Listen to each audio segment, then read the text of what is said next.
Little Monica was ready for bed. She waits half beneath the blanket. Mama's going to talk her in, as she always does. But then, Monica hears screams outside her window. A man yelling, "Oh God, please, somebody help me." The full weight of those words can't sink into her young mind, but she goes to the window anyway.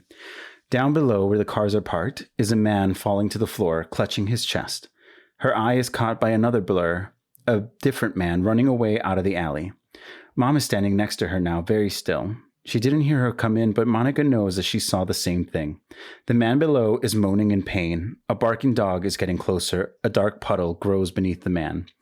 This is the case of the murder of a Hollywood heartthrob, Sal Mineo, the Switchblade Kid.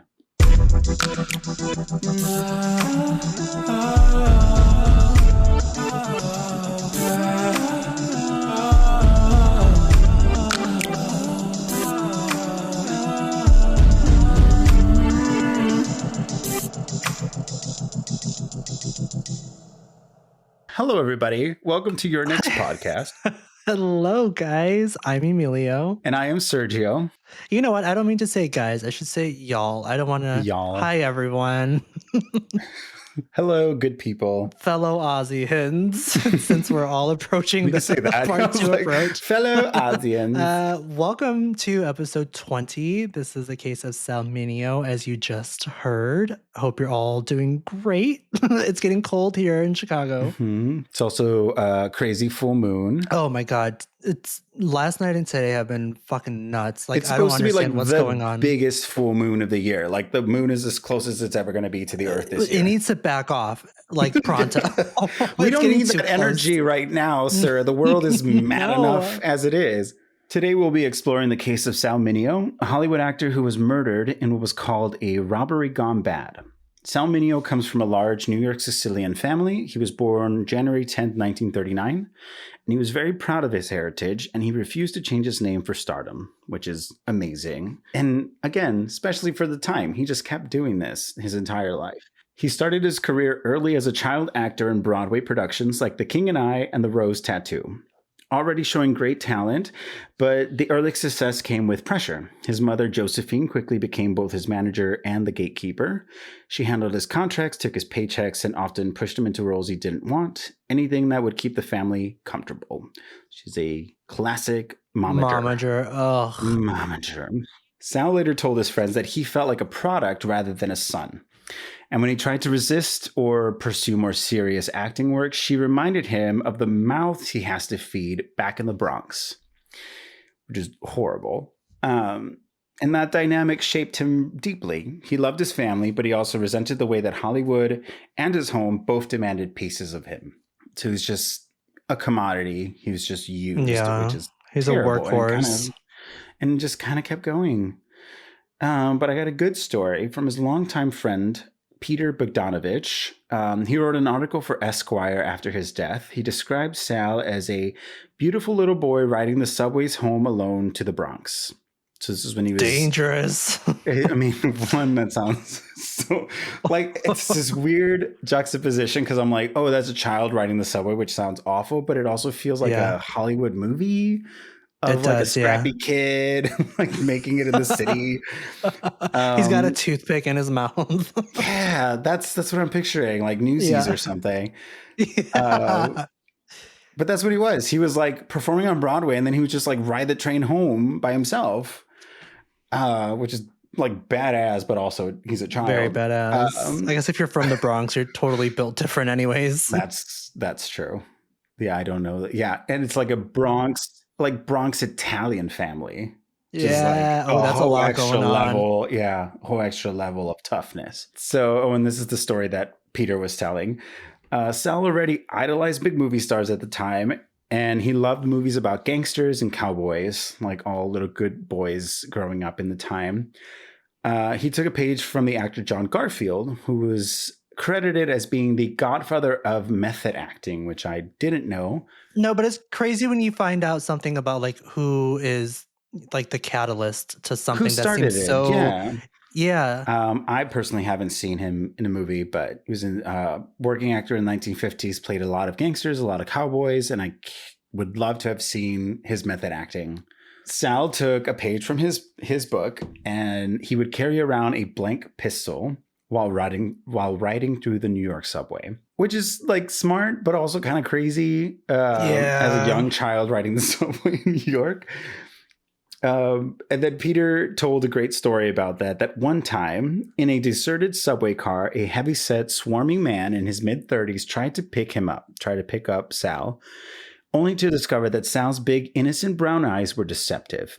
When the guy wouldn't leave him alone, Sal pulled out the blank gun and made the fellow drop to his knees, keeping him there at bay until until his stop came up and the train slowed down. And then Sal pulled the trigger. He said, quote, "Jesus, the sound was so loud it scared the shit out of the guy. He thought he was dead. There was nothing wrong with him, but he started yelling.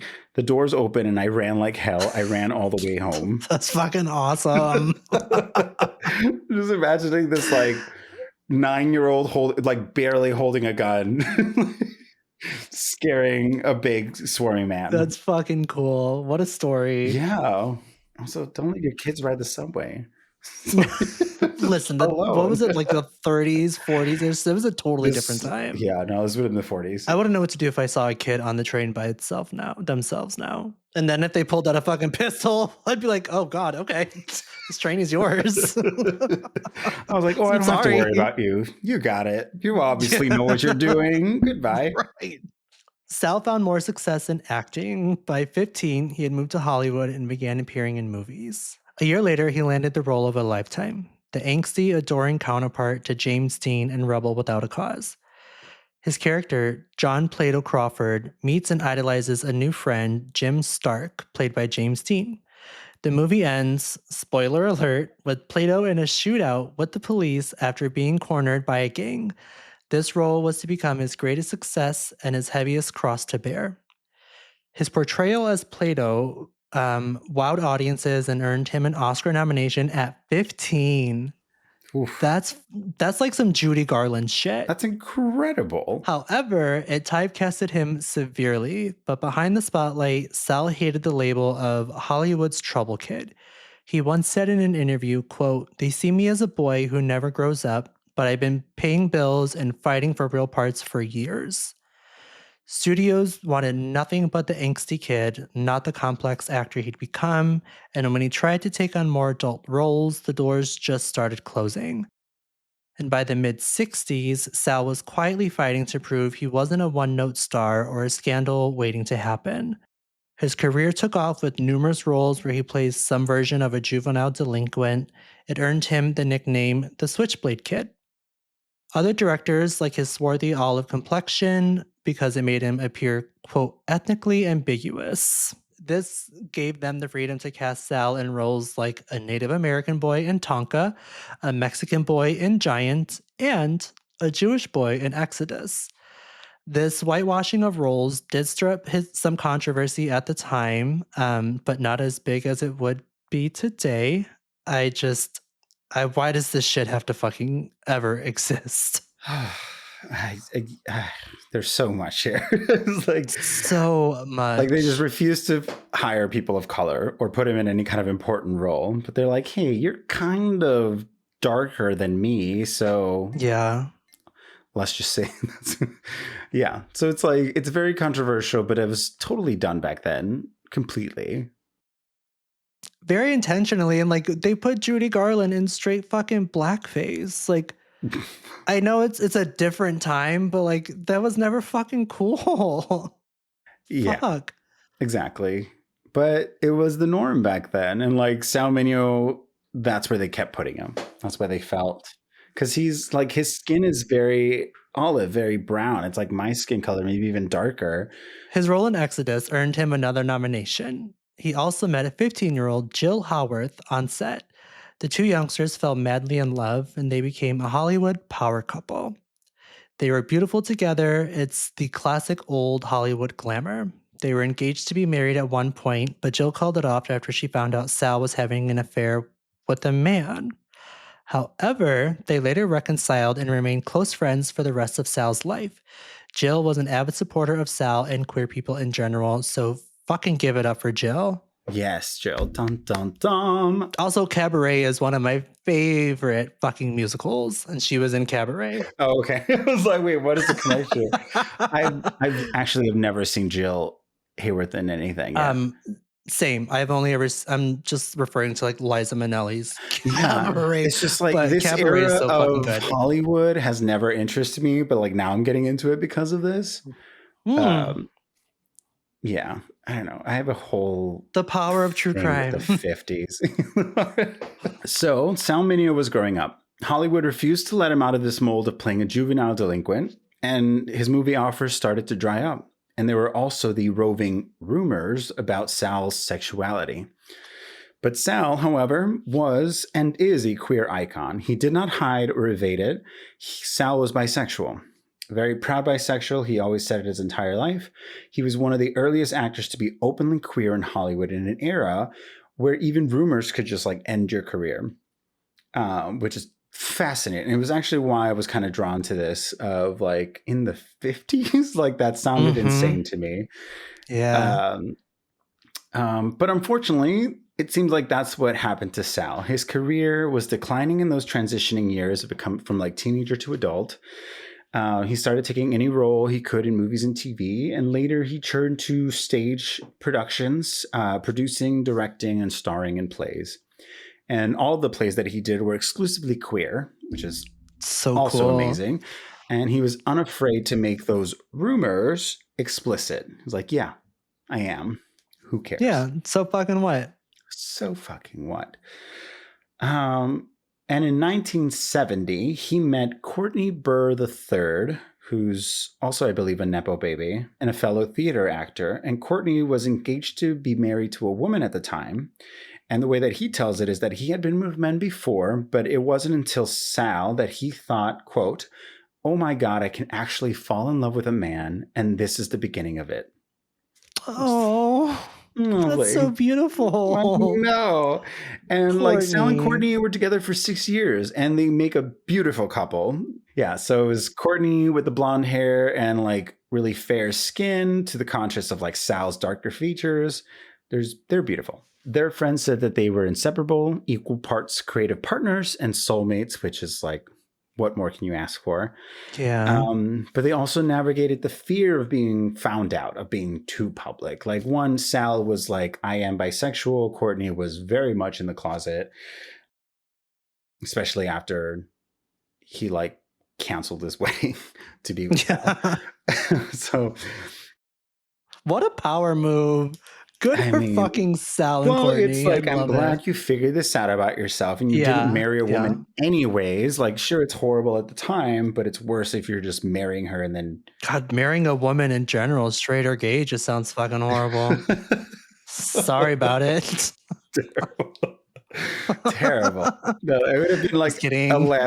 Well, no. Oh, damn, I didn't want to bring this up, but I'm going to. Okay. It's our show. Fuck it. Okay, yeah, no, because it fits this thing. Because like he was accused of this, Courtney had it. Lavender marriages. This term has been coming up a lot lately. I think lavender marriages were a necessary and like beautiful thing. But it's being co-opted right now, which I don't hate. But I think like with most things that are co-opted, you need to respect the history that comes with it. Yeah. Because people are like calling lavender marriages when two like super queer people are marrying each other, and that's not what a lavender marriage was. Or like two friends who marry each other, which is close, but that's not what a lavender marriage was. The lavender marriage was like two queer people who married each other to hide their queerness from the world. That's like the important key thing, and I want people to remember that. Because it's not about like two friends marrying each other. It's like they were trying to hide from the world. They were trying to keep their jobs. They were trying to keep their kids. Like, that was the reason they had a lavender marriage. Because they can say, I'm married to a woman. I am straight. So you can't ostracize me as a queer person. That breaks my heart. It is. But like, I think it was a beautiful thing. Like that's queer people coming together, like community, like lesbian woman, gay man, they're like, you know what? We'll we're best friends. Let's just pretend to be a couple, and then the world Yeah. can not treat us like pieces of shit, and we'll be Mm. happy. Um, but yeah, so I'm like, I love that it's being co-opted. I love the idea that like lavender marriage can be turned into like a nice thing of like, oh, two friends who are like living together or sharing their lives because they care about each other. That's beautiful. But I just like, I That is don't want beautiful. young people or anybody to forget like this was a survival tactic. It's not a Like trend. this was done. No, it's not a trend, and it's not like a happy thing. People didn't want to have a lavender Yeah, marriage. exactly. You know, it was like I either do this or I'm going to get fired from my job. I'm going to be branded a pervert, or I'm going to lose my kids, or something like that. Like it was always a bad thing. And there's a whole like lavender scare, which is where the name comes from. Of like Hmm. people were getting fired from important jobs just because they might be gay and they might be a threat to security. It's so fucked. I think it's hard to overstate how taboo queerness was in this era. Even James Dean, who Sal reportedly shared an intimate friendship with, played the Mm-hmm. press with coded language. Dean once told a journalist, quote, "Why would I go through life with one hand tied behind my back?" Which I love, by the way. I know. I'm like, that's how I have Me always too. felt in life. So, like, yes, James. James and Sal, the two were rumored to be close, maybe more than close, during the filming of Rebel Without a Cause. And whether or not that's true, none of our fucking business. But they both carried the weight of being outsiders in a Hollywood that didn't have space for men like them. And that even further breaks my fucking heart. Like, now we know like Hollywood as being like all, well, I wouldn't say all encompassing, but like it's so much more normal, I Yeah. And guess. there's like a chance to be celebrated for being queer and Yeah. happy and out there versus it was like a death sentence back then. And now I'm glad to see like a lot of, I wouldn't say a lot, a couple like straight male actors that have come out and said like, no, I won't play this role because it's a gay character. I want to go Mm. to a gay, a queer person. Yeah. I mean, I think just in general, they're being taken into consideration. Like Yeah. you're actually Mm-hmm. thinking of these people as people instead of like Hmm. you're a mistake or like bad for business. Right. No, I think in general, the queerness there has changed, especially, yeah, for that time. And even Rebel Without a Cause has been like college thesis kind of deal. They said it's a completely queer coded movie Hmm. where it's like all these characters kind of coming together talking about like the flightiness of life, but that like all the main characters, Sal, James, and Natalie, were queer characters who just like became their like weird little tight knit found family. And I've seen the film and I agree with it. I think it's fantastic. Like, I don't know, like the movie's pushing this romance between James Dean and Natalie Wood, obviously, but it Mm-hmm. was very much like two friends who like really understood each other. And I think that's why it's always like really queer coded. I love that. I will have to find a way to watch that tonight. Also, James Dean, like I already ordered a biography on James Dean because I want to know Oh, more. cool. Like I've read stuff that like he wasn't he wasn't like blatant about it publicly, but he also wasn't like hiding what he was doing. And he was very much a person of like I will sleep with whoever because I want to. And he really did. And it's amazing. Or even like there are rumors that he would like sleep for people with parts or he would sleep with producers and stuff like that. And I'm like, you know what? Get it, bro. Wow. Get it. It's now 1976. Sal was playing a bisexual burglar in a comedic play called P.S. Your Cat is Dead. On February 12th, Sal finished rehearsal and headed to his West Hollywood apartment. At approximately 9:42 p.m. in the back alley where he parked, he was approached by a man coming out of the shadows. There were many witnesses who heard the commotion, the screams of a man yelling, quote, "Oh my God, someone please help me."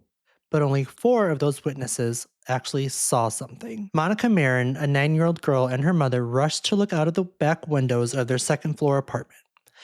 A security guard nearby heard the screams and rushed in that direction. A 17-year-old was walking his dog near the alley when he heard the screams. All 4 witnesses said they saw a man running out of the alley and away. They each described a thin, white man with blonde hair bouncing in the wind, and no one saw the actual assault. The security guard and the dog walker rushed into the alley where they found Sal on the ground and a heavy puddle of blood pooling beneath him from a deep stab wound to the upper left chest. They called the police and an ambulance, but it was too late. Sal was dead. It's so tragic. I'll bring this up later, but like where he was stabbed, I feel is significant as well. I didn't know anything about the man that was convicted for his murder until I started researching this case. And like the whole thing just kind of kept twisting.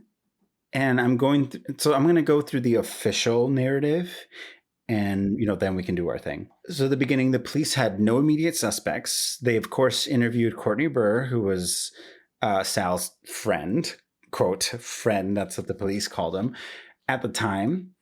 And, it's always like, oh, it's always the husband. It's always the boyfriend. But Courtney, and I did think it was Courtney because I was like, oh, you are also a tall, blonde man. Yeah. White man. But Courtney was in New York at the time of Sal's death. So hard alibi. And they had 4 witnesses saying that they saw a white blonde man running away from the crime scene. Almost a year goes by with no real leads, and the police, desperate to find something, put out a bulletin for information on a yellow car that one of the witnesses says they saw leaving the area that night. And I want to point out just like how vague that is. One of the witnesses says, I saw a yellow car driving away. Like, it could have just been driving down the street. Like that exactly. Kind of vague. Yeah. After the bulletin went out, a Lincoln car dealership in Los Angeles contacted the police with some information. They said that on the same day that Sal was murdered, they lent out a yellow car to a customer, a man named Lionel Ray Williams. And Ray had bought a car with this company, but it was having engine problems. So he brought it in for repairs, and the dealer lent him a rental, which was a yellow car. So the police followed this lead. They started looking for Ray, and that led them to a county jail in Michigan, where Ray was there serving a short sentence for check fraud. And Ray had been a pizza delivery driver in LA at the time of Sal's murder, and he was driving that yellow car that the dealer had lent him. So that's a fact. Facts are facts. However, Ray did not match the eyewitness's description. Ray is, one, he's black, and he had a large afro and mustache then. Police said the alley was dark and would be hard to tell if the suspect was black or white. To my ear, I heard that and I'm like, okay, I need to know everything. Every witness said white, blonde man. They, of course, interrogated Ray and later brought up the charge of first-degree murder of Sal Mineo. They claimed Ray attacked Sal Mineo to rob him, but it ended with Ray stabbing Sal. Ray has always said that he didn't even know who Sal Mineo was. The timeline that police put together brought with it 9 other charges of armed robbery. The police searched reports in and around the area involving black men, including the robbery at gunpoint of a man by 2 black men 25 minutes after Sal was murdered. They had a testimony from Ray's wife at the time, Teresa, that he had come home that night with blood on him. She allegedly described the knife Ray had bought earlier that week. Police went to the same store, bought the same knife, and it was a perfect match to the weapon that killed Sal. Ray denied all of it. He said he's not a saint, but he's no killer. Ray was found guilty of all charges. He received a sentence of 50 years to life for the murder of Sal and 9 armed robberies. I'd be like, what is this guy? Is he fucking Flash? How is he committing 9 fucking armed robberies? Okay, I wanted to kind of talk on that because the police literally looked at robbery reports around the same time that Sal was murdered, and they're like, that was a black man, that was a black man, and they literally did everything they could to pin it on Ray. It's so fucked. It is so fucked. That's not even trying to do like good vigilant police work whatsoever. No, but it was like police trying to place him near the scene of the crime. They saw a black man and they're like, oh, that's probably was you. That's close enough for you to have been there. Let's start with the most glaring problem in this case, the witnesses. We just heard they all said they saw a white man with blonde hair, which is very hard to confuse with a black man with an afro. Now, the news articles and TV segments all reported the same thing. Second, the police theory of motive. They said it was a robbery gone bad. Sal was found with money in his jacket and nothing was stolen. They never found the murder weapon. There was no physical evidence tying Ray to the crime. It was all circumstantial. We can't even say hearsay because they completely ignored the witness testimonies. So the smell of bullshit was all over this. But of course, we dug deeper. Ray's sentence was overturned 12 years later. He had help from a cousin of his that knew the law. They argued against a fair trial for the murder charge and that there was no real evidence tying him to that or the numerous robberies. Ray was paroled in 1990 after serving those 12 years. I just want to underline that. They threw out his entire case because there was not enough evidence. Like murder and 9 different robberies are like, we can't say that you did any of these, which is insane. And that's like how it came out that he was like, that the police were just literally looking at anything involving a black man and like trying to pin it on him. I love the stories when the falsely accused get their vindication and they get released. But can you imagine 12 fucking years for something you absolutely did not do? Like, there's no compensation. There's no sort of like backtracking or anything that will ever make up for that. No, and like 12 years, I feel, is low on the wrongfully accused spectrum. Yeah. Because I've heard of people that have been in jail for like 40 fucking years and DNA clears them. They never fucking did it. And that's horrible. But he served 12 years. He still had the stigma of 50 years and a murder underneath his head. So his parole, the overturn of his sentencing became the first catalyst. Everything else regarding him and all the cases against him came into question. The police had testimony, so came into question. So these are a few things that like didn't quite add up that they used to convict him. So the police had testimony from a prison guard saying that Ray was bragging about killing some Hollywood hotshot, which, you know, is neither here nor there, but it's a fellow white cop at a prison in another state saying that that's what he said. God. Take that with a grain of salt. Yes, the tiniest pinch. Tiny little grain of salt. They had testimony from another inmate who alleged that he was the getaway driver for Ray that night in the yellow car. However, they had offered that man an immunity deal and a reduced sentence to give this testimony. Yeah. So immediately into question. They're like, you'll get out of jail and we'll give you immunity for the crime that we're telling you to confess to. Jesus. Insane. And then, okay, so this tidbit, I could not find more information, but I'm dying to know more, and I hope that it comes out soon. The testimony from his wife, because that always stuck in my head. You know, the police said that she claimed Ray came home that night with covered in blood, and that she said that Ray had bought a knife earlier that week. So the police interrogated her. She said that they asked her to describe the knife, and the police allegedly went to the same store, found the knife she described that matched perfectly to Sal Mineo's wounds. I'm going to save my comments on that for our speculation corner, but like that's the official narrative. And so this is just, it felt like a throwaway detail in a lot of the articles that I read, and this is why I want more information.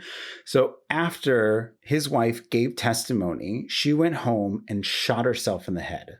I was like, what? I'm like, how is there not more information on this? There was literally no follow-up. That's nothing to glaze over. No. So apparently she gave her testimony and then went home and shot herself in the head, and she didn't die. She still has the bullet lodged in her head. And then later on, once it went to trial, she refused to testify. She claimed spousal privilege. Fucking good. So Ray claims that when they first came to interrogate him in the Michigan jail, the police first asked if he had any white friends who would commit crimes like this. On and on. So many inconsistencies and just plain lapses in logic throughout this case. No, because they were trying to make it fit what the witnesses already said. Right. It's like it was a white man. So obviously this black man must have had a white friend who committed the crime with him. Like, it's just so the fuckery. Stupid. Yeah, I'm like, it's so infuriating. And I believe him. I believe Ray.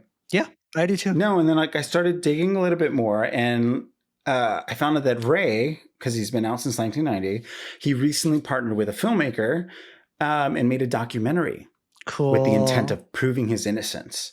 And I'm like, I can't wait to see this.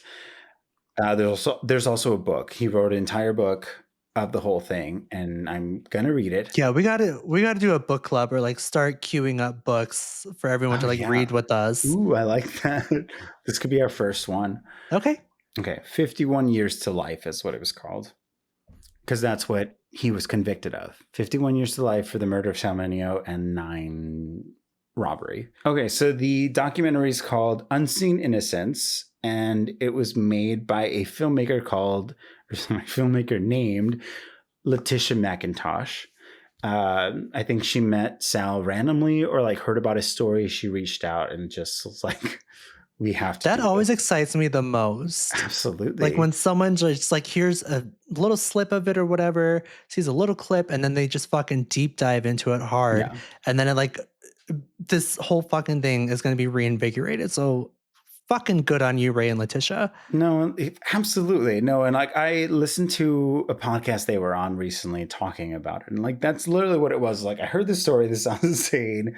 And Ray, he talked about filming. He says, I share my account of the investigation, the trial, the media frenzy that painted me guilty long before my trial even began. My story is full of racial biases, procedural missteps, and systematic injustices that contributed to my wrongful conviction. Bloody hell. I'm like, it's nothing new. It's the same old story, but I'm so happy that like someone has taken this story and was like, let's break it apart. So this case just kept getting juicier. Documentary will come out. We'll make a whole episode on that. It's just, there was too much suggesting that Ray, guilty or innocent, did not get a fair trial. No. I'm not going to pass the judgment, the conviction. I'm like, this was not a fair trial, no matter what. Not at all. Bringing it back to poor Sal, the investigation was immediately tainted with homophobia. Of course. The police found queer material in his apartment. They immediately assumed it was a lover, a male sex worker, a drug dealer gone bad. And even though there was no indication that Sal had enemies or did hard drugs very much of the time, they thought of queerness as deviancy. They interrogated Courtney relentlessly, even though he was out of state. They barred Courtney from entering Sal's apartment, even though it was under his name. Yeah, it was his apartment. Just shoddy fucking work all around. And also like mixing in the fucking homophobia. Like, exactly. Jesus. No, like the only reason Courtney couldn't get in there was because you're like, oh, you're his friend. Oh my God. It's so maddening. They did let in Sal's family, whom he had little contact with. According to Courtney, the family arrived with some big guys from New York.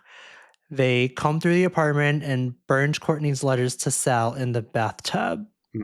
Courtney said of the incident, quote, I didn't know the law, but it was already done.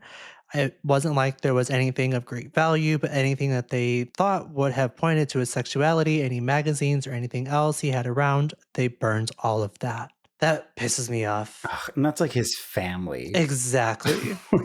His family came in to try and like clean up the image or whatever. And Courtney was like his love. Courtney loved him, and they like just burned all that shit. Like it never happened. Please pretend like you didn't know Sal. Poor Courtney. Like the one thing he probably could have held on to from Sal, like besides the memories and maybe like an item of clothing, like those letters, they had to be like so deep and so intimate and like a true expression. That's so malicious. It's so malicious. It's malicious because it's like, this is a good, like, it's a good thing. This isn't a blackmailing letter. This isn't like any way bad. It was like a love letter and you had to destroy it. Courtney, I I will say when I first started this, I'm like, oh, he did it. That's him. That's the killer. Oh, really? I did, That's because funny. they said the killer was a skinny blonde white man, and that's He fit exactly the what Corey bill, looks like, yeah. which we'll get into because our corner's coming. But then I learned he wasn't there, and then Courtney lived a long life, and he always talked about Sal and like their life together and everything, and it's very beautiful. But yeah, he was just always treated as an other, as a footnote, or even like a deviant at one point, because like you said earlier, which I always hate, and it always happened then, and I feel like it still happens now, if it's like a queer person dead, it must be some queer lover, it must be some like prostitute that they picked up, it must be a drug deal gone bad, because all deviant queer people are on drugs. Like that's the mentality that was happening here in the 50s, or no, so this is the 70s. In the 70s, but you still hear it today. Like it's very hard and sickening, and I hate it. Yep. It's not built for all of us. You know what? We're already in it. We're in our armchair speculation era. Let me put on my hat. I'm gonna make this hat, by the way. Dink. Let's just get into it. Armchair speculation, because we're already speculating wildly. I don't know. Wildly is used loosely in this case, because just taking one step back and looking at the facts, like, it's insane how wrong this is. It makes zero sense. And I've read the court documents of Ray's parole hearing where his sentence got overturned, and it's insane to me that 10 different charges got dropped in one court case. One sweep, yeah. In one sweep, and he got to be free. I was like, then that should prompt anyone to be like, okay, so he obviously didn't fucking do this. And it didn't. And that was one of my key things for the speculation corner, is that because they pinned it on Ray, the murderer got away with it. Mm-hmm. I don't think Ray did it. I think it probably was a Sal Mineo lover. Like, Sal had a type. He loved white blonde men. Uh-huh. I think it was a lover who stabbed him. And like I said earlier, he was stabbed in the heart. And that sounded very personal. That sounded very passionate to me. So that's why I thought it was probably like someone Sal was like seeing, or like maybe it was a young actor in the play or something like that. But it wasn't Ray. I don't believe that. So you're completely ruling out like robbery gone wrong, even though nothing from his person was missing, or like a horrible slip of fucking fate. Yes. Because I don't think anything in the described case says robbery to me. None of it says robbery to me. He was coming home, like that's where he lives. It was the alley behind his apartment building. All he was stabbed, and the person ran away. They didn't steal anything. They didn't try and take his car. It was his home, so this person knew where they lived.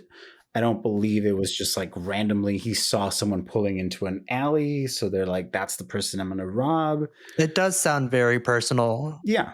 I would confidently speculate that this was not a robbery gone bad. I feel like this is very personal. Well, I hope HBO like brings in the big guns and they can spark a reinvestigation, or I mean, there's no way you can retrace like fucking anything at this point.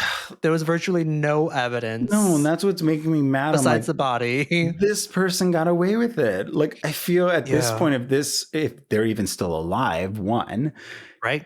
Unless that person confesses to killing Sal Mineo, like, we're not going to know.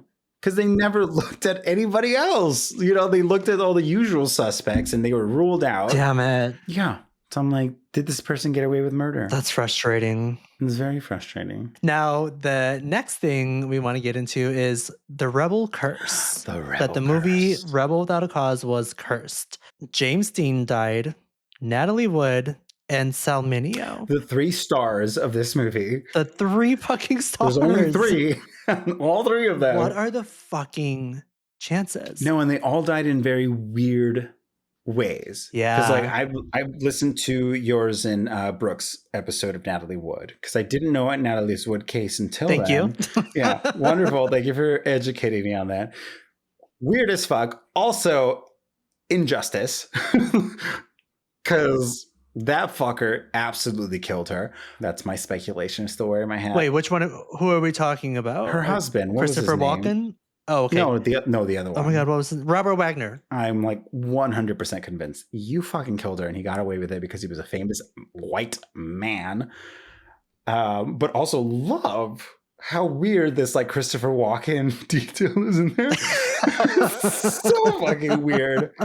It is bizarre. Like of all fucking people. It's this weird like temporal thing of like, this feels so far back, but these people are still alive. Like, or the people involved were still alive. Like Ray's still being alive when it feels the 70s were so long ago. But that curse that's like I said it, I mentioned it in the last recording, like that's some fucking poltergeist shit. It absolutely is. And why is this such a Hollywood thing? I don't know. No, I'm like, this is a whole fascinating thing. Like, you ever heard of the 27 Club? Yes. Oh my God. So that whole thing is like a weird, almost supernatural thing that doesn't make sense, but there's a lot of like actual facts. Like, there's been a lot of people who have died at age 27 in Hollywood. Like, it's weird. And I just think it's funny that they said like the curse after, because it was like James Dean first, and then Natalie Wood, and then kind of Sal Mineo way after, and it feels like a curse from it does our 2020 perspective. I'm like, oh yeah, it sounds like it eventually got all of them. What about conspiracy theories? Are you into conspiracy theories? Yes and no. I'm into them because I find them fascinating and I want to understand the people that really believe in them, but I don't really believe in them. I'm not a believer, but I'm into them because I want to know. Do you believe in 9/11? Okay, I need you to define that. What? There's a lot of conspiracy theories here. There's a lot here. there. I just wanted to see your immediate reaction. Okay. But I found some weird ones for this case. My favorite one was about that this was a government assassination and cover-up, which is very bizarre. Because apparently Sal Mineo was shopping a movie script that he had about the JFK assassination, saying that it wasn't what's his name? That it wasn't the person that he said it was. His name always slips my mind. I know. I kept thinking of John Wilkes Booth. Me too. But that's Abraham Lincoln. I think we do that because it's 3 names, so it's Lee Harvey Oswald. Yes, that's him. So the script is about it wasn't Lee Harvey Oswald. It was this other person, and the conspiracy is that he wouldn't drop it, so the government killed him so that he couldn't make this movie, which is insane. But I love it. When I read that theory, they brought up that Sal was doing some sort of cowboy movie at the time that JFK was shot. He was doing a scene where someone shot him in the head at the exact same time. So they said like, oh, Sal had this weird connection to JFK because he's like, oh, I was getting shot at the same time that like JFK was getting shot, and that's why he was obsessed with it. So it's like little weird details that people brought into this conspiracy theory, but I don't know. I think they're reaching, Your Honor. I think it's a little far-fetched. Yeah. Next, another conspiracy theory that we are going to posit is that a powerful closeted elite had him killed. I mean, which I feel is more plausible than the JFK angle. Especially for the time of like, they felt threatened that Sal was going to expose them. That's happened so much. It's called like, there's a term for it, gay panic. Like someone was like, you have to disappear. Like, I can't have you saying those things. So we're going to get rid of you. Do you think it could have been maybe a movie executive? I mean, in this theory, I would think so. That it was like either someone like really high up, like a big movie executive, a big powerful person, or an A-list celebrity at the time, because like image was everything at this time. Like, he could have been hooking up with one of the biggest actors of the 1970s, and that's the person that was like, I can't have this getting out. I hate how open-ended this is. This shit never satisfies me. No, and it's so infuriating because there is a convicted killer, but we don't believe that that's him. No. So there was a lot of like crazy rumors flying around. That was the biggest one, that like some elite high up was like, I can't have this getting out. So they had him killed. there was this crazy story that he and another like semi B-list actor had a sex tape on a famous actress, and they were like blackmailing her, so they had him killed. Oh, I don't like that. I mean, that just, it sounds very shady and very ugly. Yeah. But that was the thing, that he like, that Sal Mineo needed money because his career was like not going well. So he had this video of, I think, either him or the friend having sex with this famous actress, and they were blackmailing her with it. And the reason that that theory got some traction was because the friend that they said helped him on this also died in a weird, mysterious way a few years after Sal Mineo. So, so that was the idea, that like, oh, they were both killed for this, but I don't know. Oh, well, that was a great case. Like you said, I don't think we'll ever have this solved. I don't think we'll ever find out. I don't see a deathbed confession coming out of this. No. Sal Mineo died at age 37. His killer might have gotten away with murder. But he is remembered today as a heartthrob standing side by side with James Dean, and a pioneering queer person who dared to live unapologetically of who he was. Oh my God. Poor Sal. Poor Courtney. They were bold, and they were punished for being bold. Yeah. Like, it's not right. Like Whitney Houston said, it's not right. It's not okay. No, she said it's not right, but it's okay. That's what she said. So that is the story of Sal Mineo. Still very open-ended. Sal's story is one of courage, complexity, and tragedy. A boy who grew up too fast, a man who fought to live authentically in his time when that could destroy you, and he refused to change his name, refused to change his identity and the truth of who he was, even when it cost him everything. It's clearly a tragic story, but it's also defiant, a reminder to all of us that living honestly in a world built on secrets can be revolutionary. We may never know who killed him, but we do know this. Sal Mineo refused to disappear quietly. Next week, we're looking into the disappearance of Rebecca Beard. She was a young mother from Freeport, Texas, who went missing after a night out with friends.